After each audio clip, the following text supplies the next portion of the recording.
Hello everyone, this is Gruhini from Gruhini's World. Today I am going to show you soft, melting and creamy recipe called Daddojanam. Believe me, it's so tasty and delicious.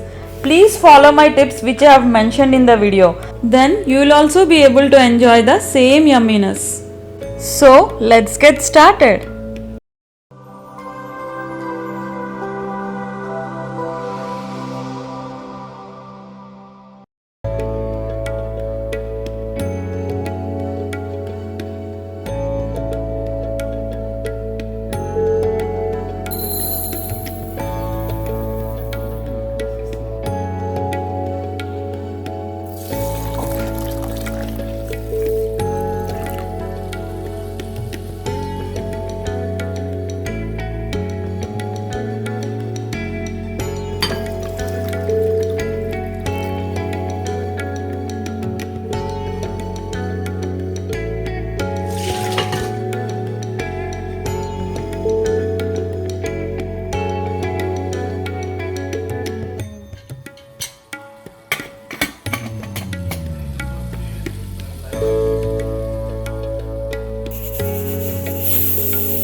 Okay friends, our Daddojanam is ready to enjoy now.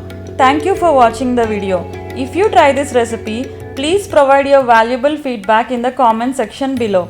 Also, please don't forget to like, share and subscribe our channel. Bye.